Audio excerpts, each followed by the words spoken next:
Goal pace අරගෙන භූමිය නියෝජනය කරනවා. අරගලයක් අරන් යන දුරක්. ඇත්තටම මේ අරගලය කියන එක පටන් ගන්න කොහෙන්ද කියලා බැලුවොත් ඉතිහාසයේ පටන් ගත්ත කාලේ නම් අරගල ටික තියෙනවා. හැබැයි අපි අලුත් මුහුණුවරකින් පටන් ගත්ත ගෝල් පේස් අරගලය පටන් ගත්ත නෙමෙයි. ඒක ස්වාභාවිකව මිනිස්සු එකතු වුණා. ඒක මූලිකව පටන් ගන්නේ ඔය කරන් කපන ප්‍රශ්නෙත් එක්ක අපිට වැඩේරලා ආවා හවසට නා කියා ගන්නවත් විදියක් නැතුව අපි ඇත්තයි වෙලා ඉඳපු රූපවාහිනී ප්‍රෝග්‍රෑම් ටික අපිට බලා ගන්න බැරි වුණා. ඒකත් එක්ක අපිට ආපු පීඩනයත් එක්ක මිරිහානි තරුණ පිරිසක් නැගී සිටීමත් එක්ක ඔය යාල පහල ඉඳපු සියලු දෙනා එතෙන්ට එකතු වුණා. එතන වැඩේ ලොකුවටම ගියා. ඊට පස්සේ පාරක් ගානේ හන්දියක් ගානේ එක එක සංවිධාන සහ එක එක දේශපාලන පක්ෂ නැගී සිටින්න ගත්තා. එහෙමම කවුරුත් නොදන්න තාමත් නිර්නාමික 9 වෙනි දවසට ගෝල් පේස් එකට ආවා. තාමත් මම හිතන්නේ කවුරුත් දන්නේ නැහැ 9 වෙනිදා කොහොමද වුනේ කියලා. හැබැයි අපි ගෝල් පේස් එකට ආවේ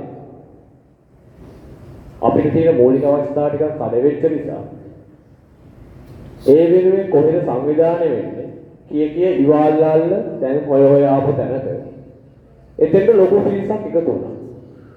මං හිතන්නේ 9 වෙනිදා උදේ 5 වෙනකොට ගෝල් පේස් එකට කට්ටිය ඇවිල්ලා තිබ්බා. එහෙම ආපු පිරිස එදා එළි වෙනකන් ඉන්නවා. ඒක මාධ්‍ය විසින් මං හිතන්නේ වැදගත් විදිහට කිව්වොත් එහෙම හරියටම කිව්වොත් සිර සමාජය තමයි ඒක නොනිදන අරගලයක් කරේ. ඊට පස්සේ රැට්ටත් ලයිව් එකක් දීලා අපි කියනවා මේක නොනිදන අරගලයක් කට්ටිය ඉන්නවා එහෙම වහින්න ගත්තෝම ඊට පස්සේ දවස් දෙක තුනක් යනකොට අපිට හිතුණා දැන් මේ ගෝඨ එලවන එක විතරක් නෙමෙයි මේ ඉන්න ආණ්ඩුව එලවන එක විතරක් නෙමෙයි අප පොත්පත්වල කියවපු අපි කැම්පස් වල සමාජ විද්‍යාව තුළ සහ දේශපාලන විද්‍යාව තුළ දැක්ක පංච විප්ලව රුසියන් විප්ලව ඊට පස්සේ සමාජ ප්‍රබුද්ධ ව්‍යාපාරවල මිනිස්සු එකතු වුණේ ඔහොම නේද? හරි. මේ තමයි මේ platform එක හැදෙන්නේ. ලෝකේ ප්‍රබුද්ධ ව්‍යාපාර ආරම්භ වෙච්ච platform එක මේක කියලා. මාරයි. අපි කවදාවත් බලාපොරොත්තු වෙන්නේ අපි කාමරවල, hostel room වල, boarding වල, කන බොන තැන් වල කට්ටිය කතා වෙච්ච ඒ වෙලාවේදී අපි දියුණුවයි කියන හිතන අපි සාර්ථකයි කියලා හිතන මිනිස්සු කිව්වා ඕවා හිතන්න එපා බම් මොකක් හරි කරලා Taman දිනු වෙන්න බලපන් Taman දෙයක් කරගත්තොත් Tamanට කියලා. අර මනෝරාජික සමාජය කියනපු අපිට මාර ලස්සන platform එකක් ලැබුණා. නේද? ඒකට අපි මාර විදියට මාර මොටිවේෂන් එකක් ආවා. මේක තමයි මේ සිස්ටම් චේන්ජ් එක. ඒක ලස්සනට අපි දැක්කේ දවස් ටිකේ. මොකද ටොපික් වලක්වත් බිම් වැටෙන්නේ නැහැ. ඇත්තනේ දාන්නේ නගර සභාවට ඇවිල්ලා අස් කරන්න තියෙන බෑග් වල දාපු පොරො ටික ලොරිට පතව ගන්න විතරයි. ඒ විදිහට දැන් නිවාඩුවක් සෙට් වුණා. අප්‍රේල් 9 පටන් ගත්ත එක අප්‍රේල් 22 විතර වෙනකම් මාර ක්‍රවුඩ් එකක් හිටියා. ඊට පස්සේ ඒ ක්‍රවුඩ් එකත් එක්ක අපිට මිනිස්සු සංග්‍රහ කරපු විදිය, එතෙන්ට ඩොනේෂන් ආපු විදිය, මිනිස්සු ඇවිල්ලා සහභාගී වෙච්ච විදියත් එක්ක අපි හිතුවේ මේක හරි ඔය පංච විප්ලවය රුසියන් විප්ලවය වගේ සිනගල් කන්ට්‍රි හැදෙන තැනකටම මේක යයි කියලා. එහෙම යනකොට ඔෆිස් පටන් ගන්නකොට ක්‍රවුඩ් එක අඩු වුණා. ඒ රැට සෙනඟ වැඩි වුණා. අපි පැහැදිලිවම දැක්කා. අපේ ආණ්ඩුක්‍රම ව්‍යවස්ථාව තුළ බලපවත්වා නීතිය ඇතුළත දේශපාලන ක්‍රියාකාරීත්වයේ අහිමි පුද්ගලයෝ ඉන්නවානේ.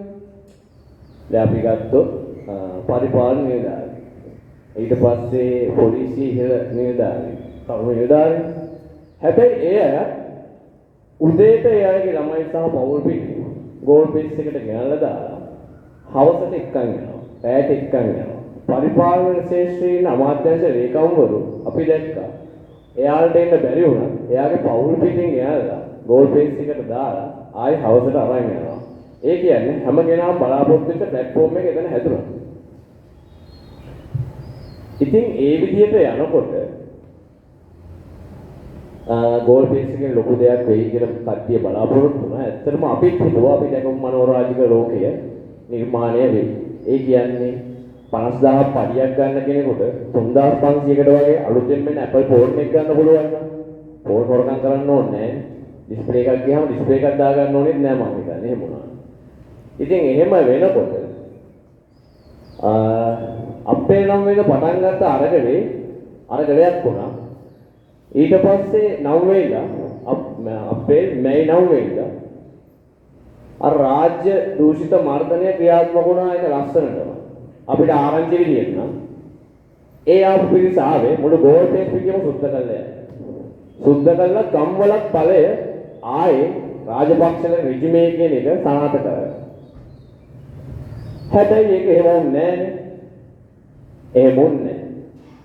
ඒක නොසිතූ විදියට මජර දේශපාලනය තුල වංචාව දූෂණය හැම දෙයක් ගැනම ඥානගතව අපගහම මිනිස්සු සංවිධානය කළ සැලසුමක් බැක්ෆයර් වුණා.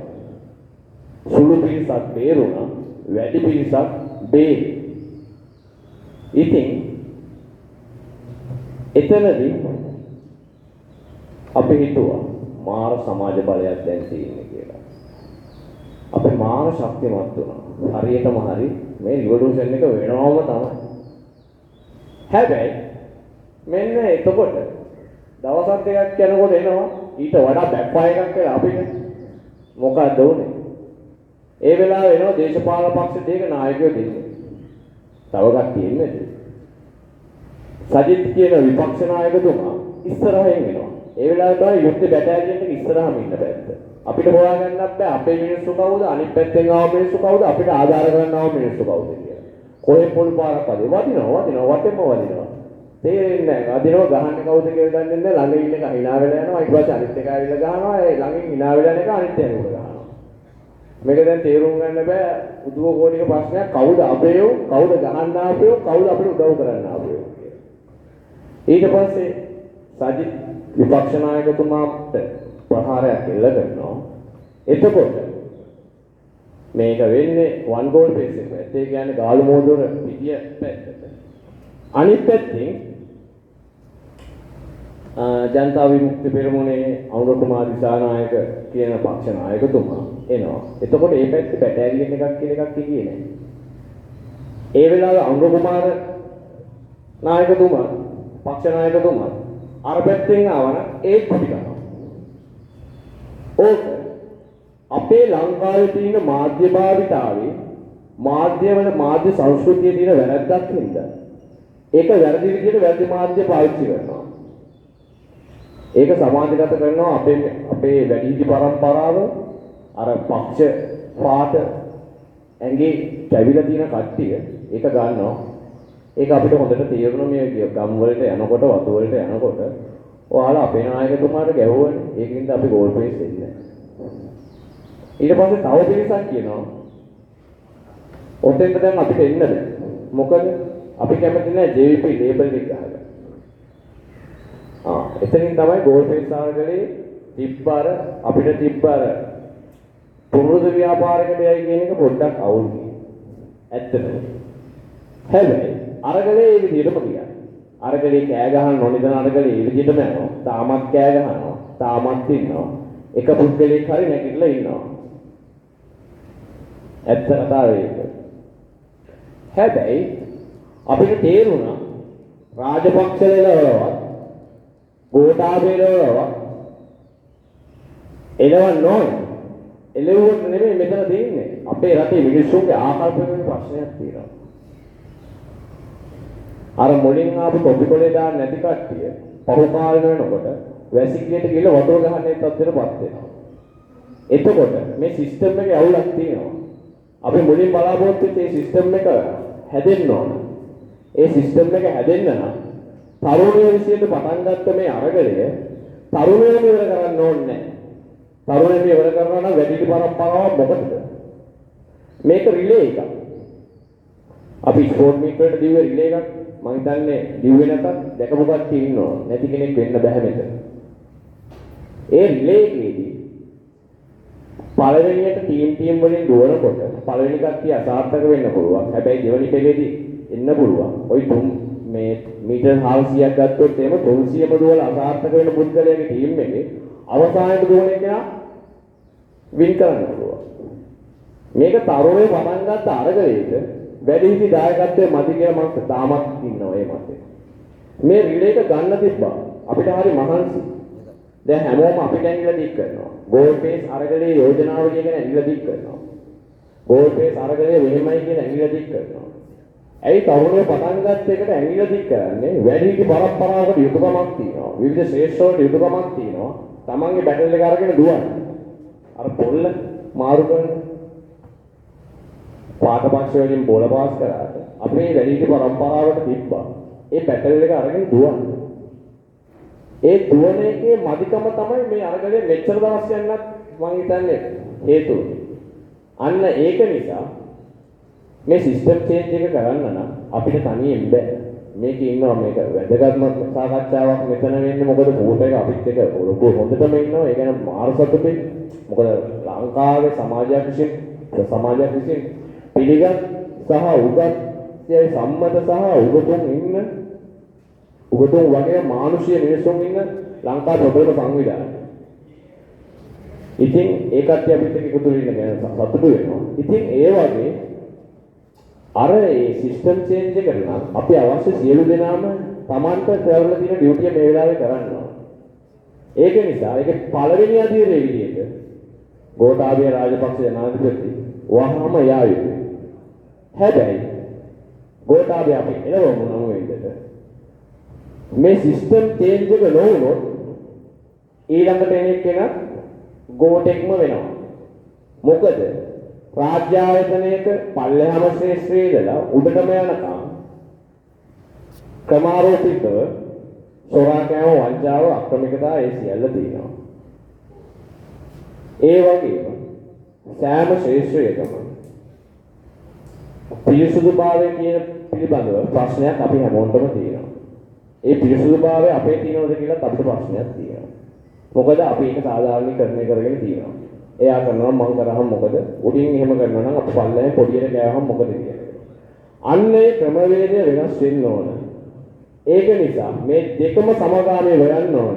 ඒක නිසා පාලක පන්තිය වගේම පාලිත පන්තියක් පුරවැසියන් වගේම පුරවැසි ජනතා පරමාධිපත්‍ය අරගෙන පාර්ලිමේන්තුවට යන පාලකයෝ එක වගේ වෙනස් විය යුතුයි. එක වගේ වෙනස් වෙන්න නම් අපි හැමෝටම පැවරෙච්ච ඩියුටි එකක් තියෙනවා. ඒ ඩියුටි එක කරන්න ඕන. හැබැයි මොන ඩියුටි එක කරන්න අපි කාලා දීලා ඉන්න ඕන. අපිට රටක් තියෙන්න ඕන. මොකද මොන දේ කරන්න තනතුරු රැකගත්තා සියල්ල රැක ගන්න අපිට රටක් තියෙන්න ඕන. මේ විකුණිල්ලටයි මේ ණයට ගන්නට ගැනිල්ලටයි ණයට අරන් පස්සේ විකුණන්න හදන හැදිල්ලටයි මේකනේ අපි දැකලා තියෙන කාලේ නම් අයවැය ගලප ගන්න බැරි වෙච්ච තැන ණයට ගත්ත එකනේ කරලා තියෙන්නේ. කාලා බීලා තියෙන්නේ ණයට අරගෙන. එහෙම වුණොත් කවදා හරි අපි ලංකාව අපේ නෙමෙයි වෙනවා. ඒ පැත්තට යන්න කලින් අපිට රටක් ඕන. ඒකෙන් හින්දා ওই නිලතල තනතුරු සියල්ල පැත්තකින් තියලා අපි ඉස්සෙල්ලා රට බේරගමු. රට බේරගෙන අපි ඉදිරියට යන්න.